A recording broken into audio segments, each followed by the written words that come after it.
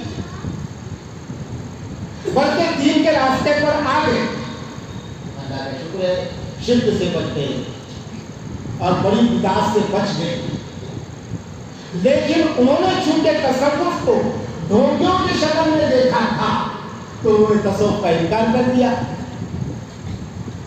کہ کیا ذکر جہر ہے ہمارے دلوں میں نہیں ہے، الحمدللہ، حالانکہ یہ انکار کی جو باتیں آئی وہ ہمارے ساتھیوں کی طرف سے ہی آئی کیا تھا، یعنی جماعت کے ساتھیوں کی طرف سے پہلے، لیکن ہمارے دلوں میں الحمدللہ اس لیے یہ بات نہیں ہے کہ اس سرزمین پر حضرت مرشد اللہ مطلع رحمۃ اللہ علیہ نے جماعت کا کام کیا ہے،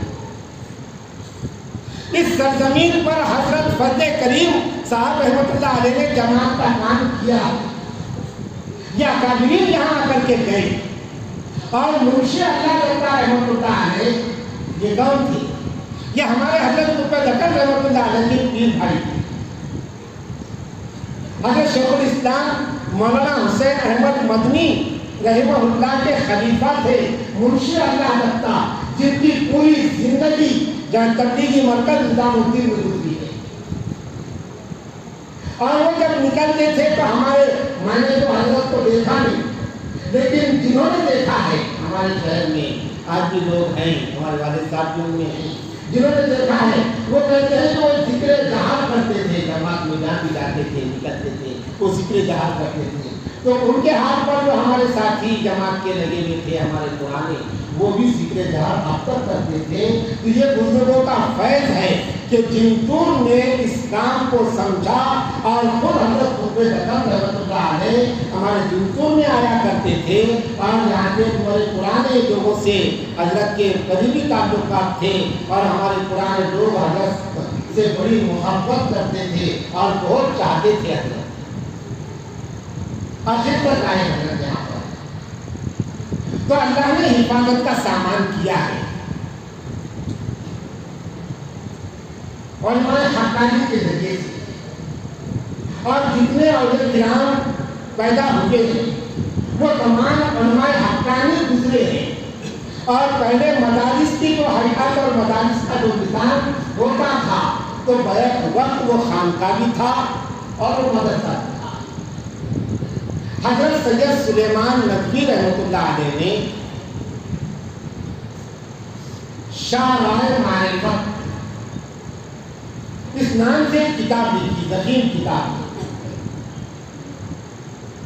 حضرت سید سلیمان ندوی رحمۃ اللہ علیہ بڑے اہل علم تھے، اور تحقیقی علم تھا حضرت کا، اور خاص طور پر سیرت طیبہ پر بہت گہرا مطالعہ تھا، اور 7 جلدوں پر مشتمل سیرت النبی حضرت سید سلیمان ندوی رحمۃ اللہ علیہ کا ایک نمایاں کارنامہ ہے، لیکن ابتدا میں حضرت چونکہ علماء روحانیت سے اتنا قریب نہیں تھے تو تصوف ان کے سمجھ میں نہیں آتا تھا یہ کیا ہے، لیکن انکار نہیں کرتے، جس کا علم صحیح ہوتا ہے بیمار نہیں ہوتا وہ انکار نہیں کرتا، اور جس کا علم بیمار ہوتا ہے وہ تحقیق کے پہلے انکار کر دیتا ہے، اور جس کا علم صحیح سالم ہوتا ہے وہ تحقیق کے پہلے کسی چیز کا انکار نہیں کرتا۔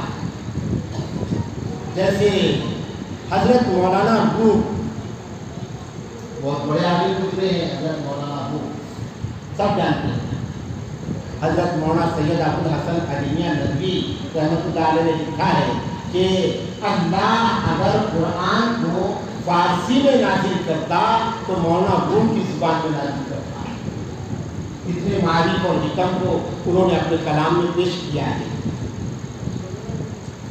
تو مولانا ابو پہلے کوئی سلسلے سے باضابطہ منسلک نہیں تھے، بیعت نہیں تھی، لیکن بڑے عالم دین تھے۔ تو ان کے مدرسے میں ان کی اپنی درسگاہ میں وہ درس دے رہے تھے، سبق دے رہے تھے، بچوں کو پڑھا رہے تھے۔ اور پہلے کتابیں مطبوعہ نہیں ہوتی تھی، چھپی ہوئی کتابیں نہیں ہوتی تھی، بلکہ ہاتھ سے لکھی بھی ہوتی تھی۔ تو وہ پڑھا رہے تھے، بچوں کو تعلیم دے رہے تھے۔ اتنے میں وہاں ایک نوبالغ آئے، وہ نوبالغ کون تھے؟ وہ پیر طریقت تھے، لیکن پیر طریقت دکھتے نہیں تھے، وہ پیر طریقت تھے۔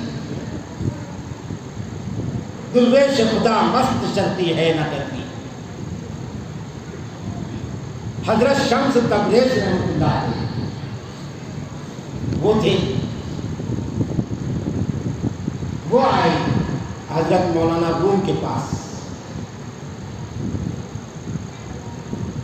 اب دیکھیے، اللہ کا ولی اگر عالم نہیں ہے تو اتنا بڑا سوال وہ ایک بڑے عالم سے کیسا کر رہا ہے؟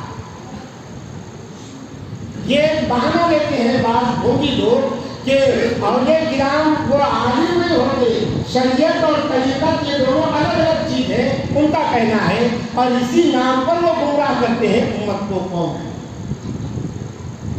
جبکہ حضرت مولانا محمد زکریا رحمۃ اللہ علیہ نے ایک کتاب لکھی، شریعت اور طریقت کا تناسب۔ طریقت کہتے ہی ہے شریعت کے التزام کو، کہ بہت زیادہ پابندی کے ساتھ اور غایت درجہ اہتمام کے ساتھ شریعت مطہرہ پر کامل طور پر عمل کرنا، اس کو طریقت کہتے ہیں۔ لیکن یہ داعیہ اور یہ جذبہ بغیر فقیر کی صحبت کے حاصل نہیں ہوتا، اس لیے طریقت کی نسبت بیعت اور سلوک کی طرف ہوگی، اس کے بغیر یہ چیز نہیں ہے۔ ورنہ طریقت الگ اور شریعت الگ اگر کر دیا جائے تو گمراہی پیدا ہو جائے گی، گمراہی کے سوا کچھ نہیں ہوگا۔ تو حضرت شمس تبریز رحمۃ اللہ علیہ آئے، اور حضرت شمس تبریز رحمۃ اللہ علیہ نے دیکھا کہ مولانا روم وہ بچوں کو پڑھا رہے ہیں، تو انہوں نے سوال کیا مولانا روم سے، یہ چیز یہ کیا ہے؟ تو حضرت مولانا روم نے جواب دیا بڑے عالمانہ انداز میں، لیکن علم جب عاری ہوتا ہے، یا علم جب تک عاری ہوتا ہے یعنی صحبت سے خالی ہوتا ہے، تو علم کے اندر جھمک ہوتا ہے، وہ چیز آتی ہے۔ اس لیے کہ علم اللہ کی صفت ہے اور اللہ بڑے ہیں، اس لیے حدیث میں آتا ہے العلم عریان لباسہ العمل، العمل عریان لباسہ التقویٰ۔ تو حضرت مولانا روم نے جواب دیا، یہ صرف رفت کے تو نہیں لائی، حضرت آپ اپنا کام کرو، یہ ایک ایسی چیز ہے جو جس کی رسائی تک آپ نہیں پہنچ سکیں گے، آپ اس کو نہیں جانتے کہ یہ کیا ہے، یہ علم وقت کے تو نمی داری، یہ جو آپ جانتے، یہ علم ہے جو آپ نہیں جانتے۔ تو حضرت رحمۃ اللہ علیہ نے وہ پوری کاپیاں جو لکھی ہوئی تھی وہ پوری اٹھائی اور ہاؤس میں ڈال دیا، ہاؤس پاس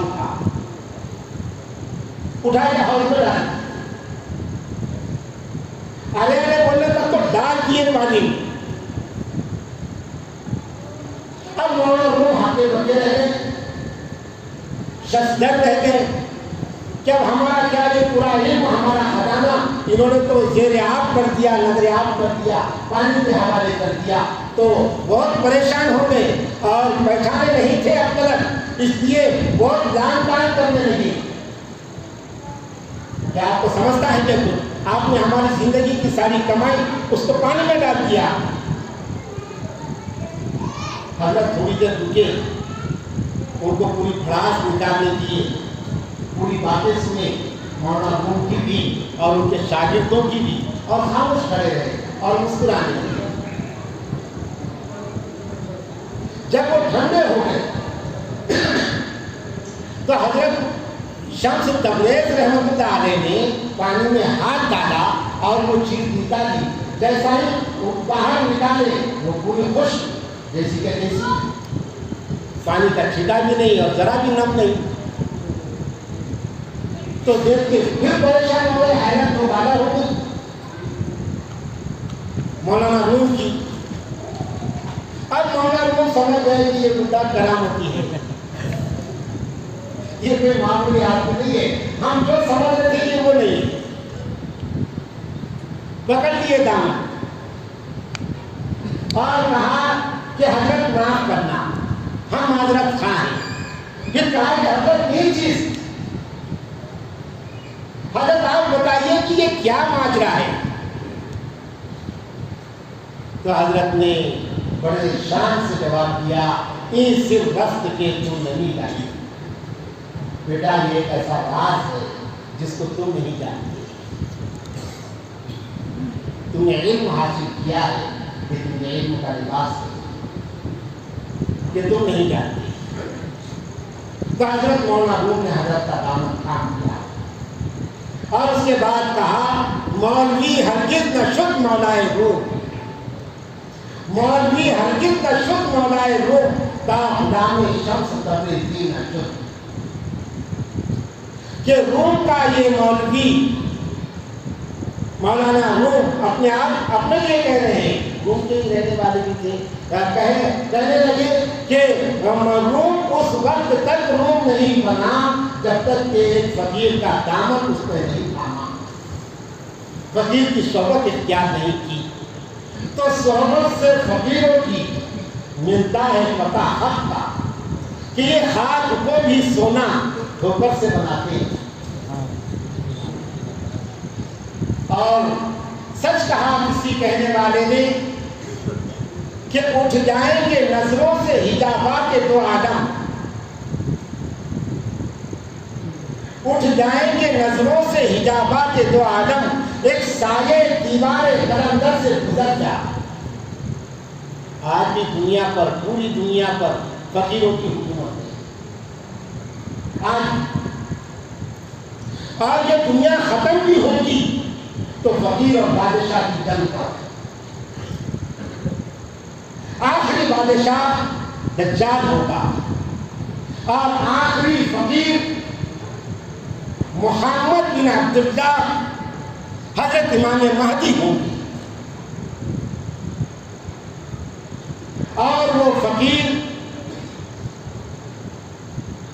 بادشاہ دجال کی صورت میں اس کو ختم کرے گا اور وہاں اس دنیا سے تمام برائیوں کا خاتمہ ہو جائے گا، وہ ہے دنیا کا خاتمہ۔ تو یہ جنگ ہے دنیا میں کشمکش ہے، روحانیت کی اور دجالیت کی، فقیری کی اور بادشاہت کی، اس معنی اور یہ جنگ شروع سے چل رہی ہے اور اس کا خاتمہ وہاں ہوگا۔ اور جتنی چیزیں ہمارے اندر آ رہی ہیں یہ دجالیت کے دریچے سے آ رہی ہے، یہ موبائل کا ناجائز استعمال دجالیت کی طرف سے آ رہا ہے، یہ علیانیت یہ دجالیت کی طرف سے آ رہی ہے، یہ بے پردگی کا سیلاب یہ دجالیت کی طرف سے آ رہا ہے، یہ ہمارے نوجوانوں کے آدھے بال نکالنا اور آدھے بال رکھنا یہ دجالیت کی طرف سے آ رہا ہے، نوجوانوں کے ہاتھوں پر کالے دھاگے یہ دجالیت کی طرف سے آ رہے ہیں، نوجوانوں کا یہودیت کا کوئی اختیار کرنا یہ دجالیت کی طرف سے آ رہا ہے۔ یہ اتفاق نہیں ہے دوستو، یہ اتفاق نہیں ہے، ہمارے گلے میں کالے دھاگے یہ اتفاق نہیں ہے، ہمارے ہاتھوں پر کالے دھاگے یہ اتفاق نہیں ہے، ہماری الگ الگ قسم کی کٹنگ یہ اتفاق نہیں ہے، یہ دجالیت کے خیمے سے آنے والی تہذیب ہے جو اسلامی تہذیب کو ہمیں بھاننا چاہتی ہے اور اسلامی تہذیب کو جبیس پردوں کے اندر ڈالنا چاہتی ہے، اور اس ان دریچوں کو بند کرنے کے لیے ہم کو روحانیت کے راستے سے اور فقیروں کے راستے راستے سے جانا پڑے گا، اسی راستے سے جانا پڑے گا۔ یہ اتنا بڑا راستہ ہے، جب اتنا بڑا راستہ تھا تو دجالیت کا اور شیطانیت کا یہ اپنے تئیں ذمہ داری تھی کہ وہ امت کو اس راستے سے کیسے دور رکھے۔ تو اس نے اس راستے کو امت کے اندر یا تو معمہ بنا دیا یا تو ڈھونگ بنا دیا، اور اس طریقے سے آدھے لوگوں کو گمراہ کر دیا اور آدھے لوگوں کو اس نے اس راستے سے دور رکھا۔ زمانہ آج بھی، یعنی کہتے ہیں نا فضول سمجھ کے جسے بجھا دیا تم نے، وہی چراغ جلاؤ تو روشنی ہوگی۔ اس کے بغیر امت کے اندر صلاح نہیں آ سکتی۔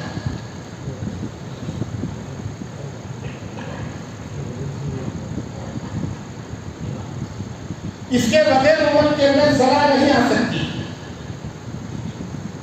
بہت تجربہ کیا دنیا نے، ہزاروں تنظیمیں چل رہی ہیں، تنظیموں کا کام غلط نہیں ہے، صحیح ہے اور چلنا چاہیے، قائم ہونا چاہیے، اور بے شمار کام چل رہے ہیں، لیکن بات کیا ہے کہ بے حیائی کا سیلاب وہ روز افزوں بڑھ رہا ہے، اور ہم بھی اس سیلاب کا شکار ہم بھی ہو رہے ہیں۔ جیسے موبائل یہ تلوار ہے، آج کے دور میں جو بے حیائیاں پھیل رہی ہے، تو آدھی بے حیائیاں موبائل کی دین ہے۔ مسلم پسند اللہ تحریک چلا رہی ہے اور ہماری تنظیمیں تحریک چلا رہے ہیں کہ ہماری نوجوان لڑکیاں یہ موبائل کا شکار ہو رہی ہے، ابتداء کا شکار ہو رہی ہے، اور یہ ناجائز دامن تھام رہی ہے، لہٰذا اس سیلاب کو کیسے روکا جائے؟ تو وہ کہاں سے پیدا ہوا؟ اس کا ذریعہ بھی موبائل ہے اور ہمارا سسٹم ہے۔ تو افسوس کی بات میں یہ بتانا چاہ رہا ہوں کہ ٹھیک ہے آن لائن تعلیم کا اعلان ہوا،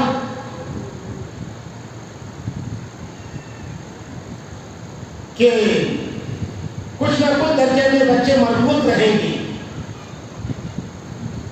لیکن شروع میں ہی ہمارے ذہن میں اور ہمارے بزرگوں کے ذہن میں بات آئی تھی کہ یہ آن لائن تعلیم بے حیائی کے بڑے سیلاب کا پیش خیمہ بنے گی۔ وہ دجالیت تھی، وہ اعلان دجالیت تھا، لیکن وہ چیز ہمارے اندر بھی داخل ہوئی۔ تو باپ نے اپنے بچے کو موبائل دلایا، باپ نے اپنی بچی کو بھی موبائل دلایا، اور اب وہ آزاد ہو گئی۔ 1 گھنٹہ وہ تعلیمی اسباب مشکل سے دیکھنے لگے اور باقی 10 گھنٹے وہ موبائل کا ناجائز استعمال کرنے لگے۔ بہرحال میں بتانا یہ چاہ رہا ہوں کہ آن لائن جو نظام چلا ہمارے پاس، وہ نظام ہمارے تصور کو کیا گیا، آن لائن مجلس یہ نہیں، یہ سیلاب کا شکار نہیں ہوگی۔ حقوں کو باقی رکھنا پڑے گا، کنڈیشن کو باقی رکھنا پڑے گا۔ علم کی سند آن لائن تعلیم پر نہیں دی جائے گی، حدیث کی تفسیر کی، ٹھیک ہے، علم کیا جائے گا آن لائن طریقے سے، اس کا استعمال کیا جا سکتا ہے۔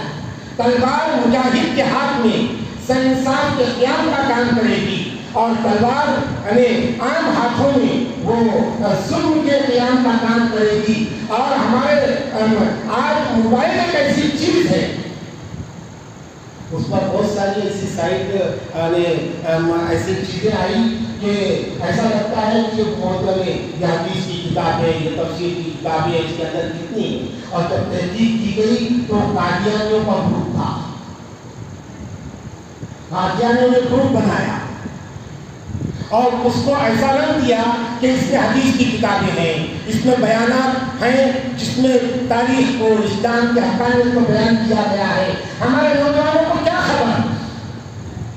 ایک جذبہ ہے دین کا اور صحبت حاصل نہیں ہے، اور صحبت کا دائرہ اور جذبات ان کے اندر نہیں ہے کسی کی صحبت اختیار کرنے کا۔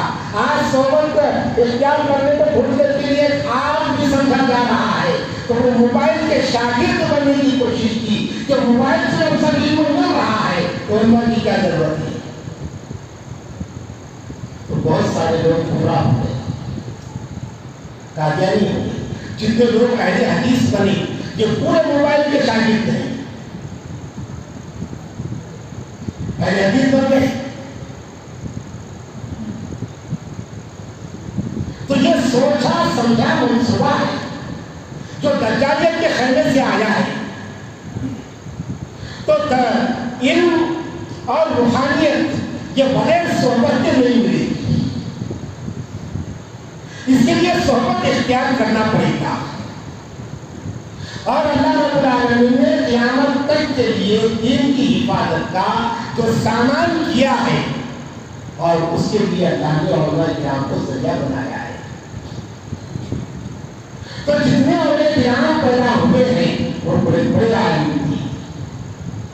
تو میں بتا رہا تھا کہ حضرت مولانا سید سلیمان ندوی رحمۃ اللہ علیہ علم کے بڑے پہاڑ تھے لیکن تصوف کے قریب نہیں تھے۔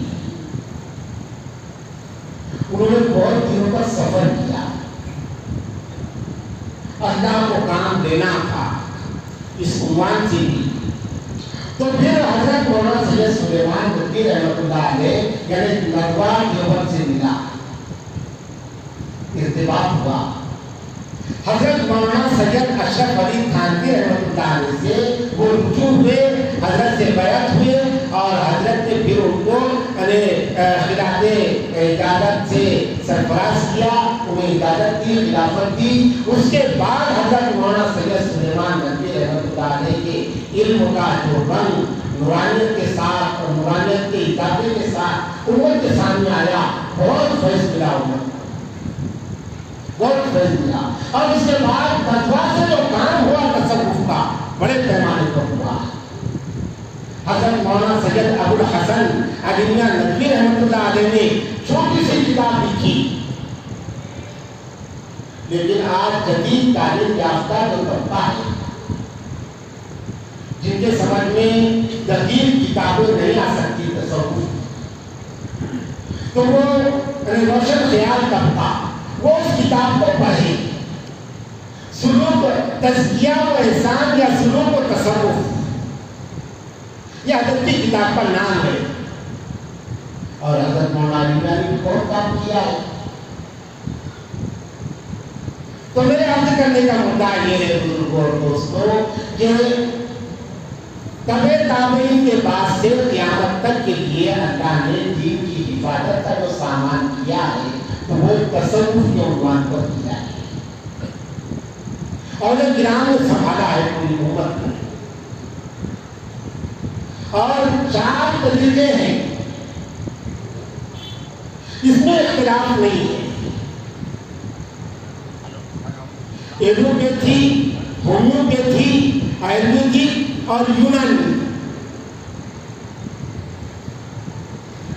یعنی معالجہ جسمانی علاج کے 4 طریقے ہیں۔ لیکن ایلوپیتھی والے یونانی کو غلط نہیں بولتے کبھی، وہ ایک طریقہ ہے علاج کا۔ ہومیوپیتھی والے آیورویدک کو غلط نہیں کہتے کبھی، اور باضابطہ گورنمنٹ کی نگرانی میں یہ 4 طریقوں پر کام ہوتا ہے علاج کی۔ دوا سازی کی کمپنیاں یونانی بھی ہے، آیورویدک بھی ہے، ہومیوپیتھی بھی ہے اور ایلوپیتھی بھی ہے۔ اب جس کا ایک ہے ایلوپیتھی جو طریقہ ہے، اس میں اگر کوئی ضرورت سے زیادہ اور ڈاکٹر کے بغیر گولیوں کا استعمال کرے گا تو ریئیکشن ہوتا ہے اس کا، لیکن ماہر ڈاکٹر سے اگر وہ گولی دوا لے ایلوپیتھی کی بھی تو اس کا ریئیکشن نہیں ہوگا۔